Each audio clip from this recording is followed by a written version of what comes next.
வணக்கம். இன்றைய முக்கிய செய்திகள். அரசு நிகழ்ச்சிகளில் தமிழ்தாய் வாழ்த்து முதலில் கட்டாயம் பாடப்பட வேண்டும் என்பதை வலியுறுத்தி முதலமைச்சர் விஜய் அவர்கள் நேற்று தனி தீர்மானத்தை கொண்டு வந்த நிலையில் இந்த தீர்மானத்தை அனைத்து கட்சிகளும் ஒருமனதாக ஏற்றுக்கொண்டது.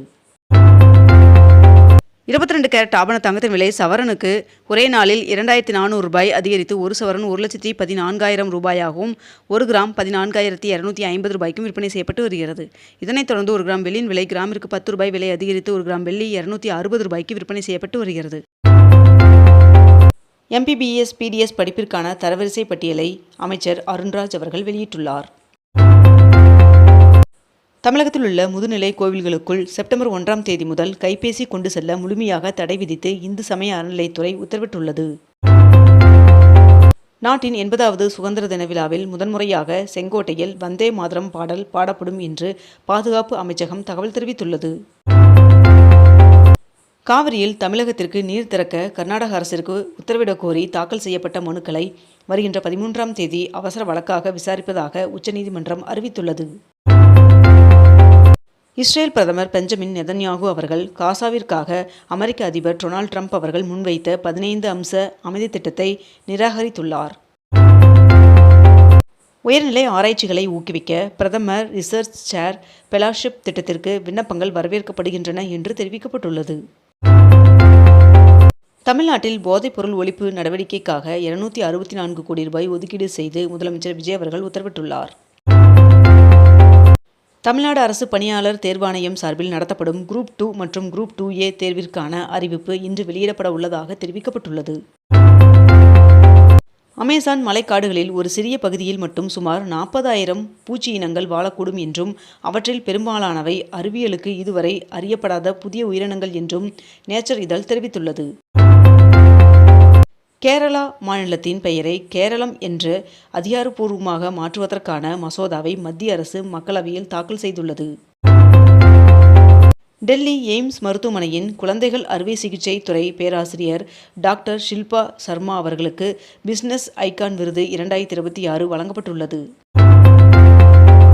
காமன்வெல்த் விளையாட்டுப் போட்டிகளில் பதக்கம் வென்று நாட்டிற்கு பெருமை சேர்த்த இந்திய வீரர் மற்றும் வீராங்கனைகளை பிரதமர் நரேந்திர மோடி அவர்கள் தனது இல்லத்தில் நேரில் சந்தித்து பாராட்டு தெரிவித்தார்.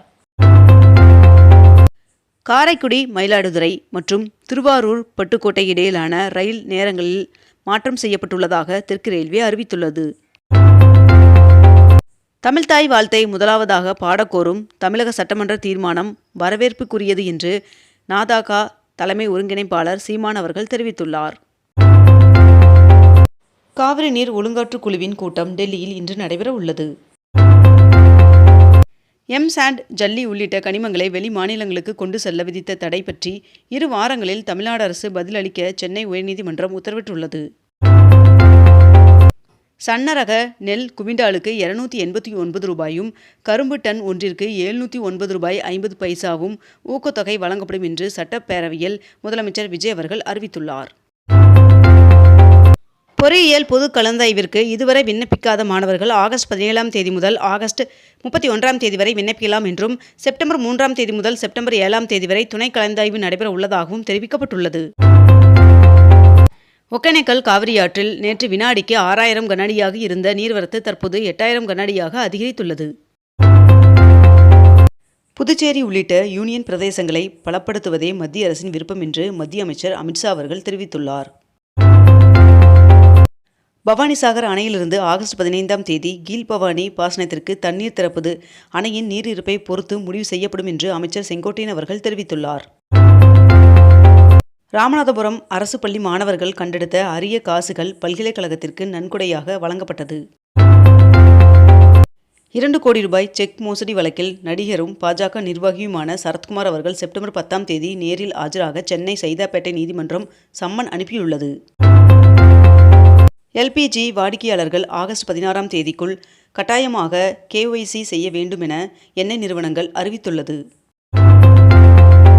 தமிழகத்தில் வருகின்ற ஆகஸ்ட் 15ஆம் தேதி வரை மழைக்கு வாய்ப்புள்ளதாக வானிலை மையம் தகவல் தெரிவித்துள்ளது.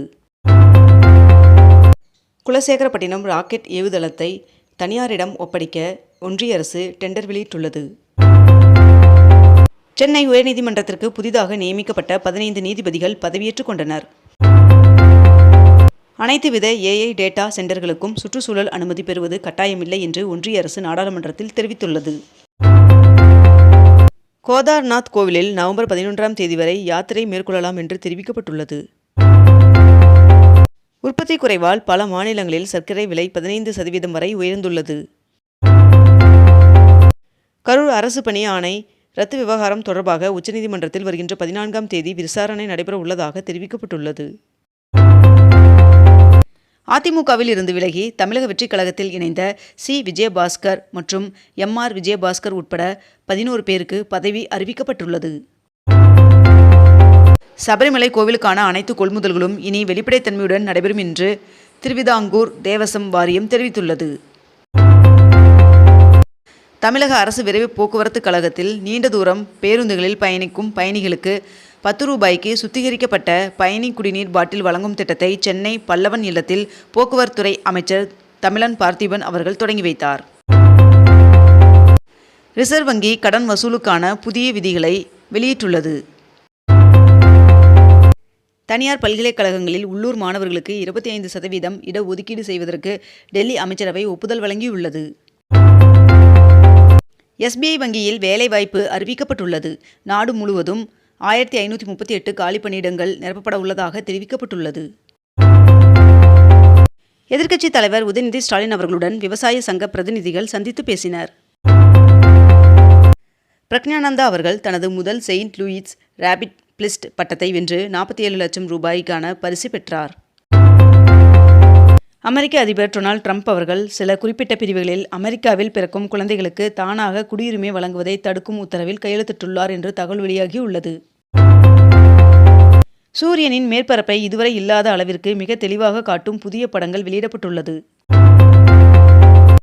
முதல்வரும் நடிகருமான விஜய் அவர்களிடம் இருந்து விவாகரத்து கோரி தொடரப்பட்ட வழக்கை அவரது மனைவி சங்கீதா அவர்கள் வாபஸ் பெற்றார். புதுச்சேரியில் திடக்கழிவு மேலாண்மை புகார்களை உடனுக்குடன் தீர்க்க உள்ளாட்சித்துறை புதிய வாட்ஸ்அப் குறைதீர்ப்பு சேவையை அறிமுகப்படுத்தியுள்ளது.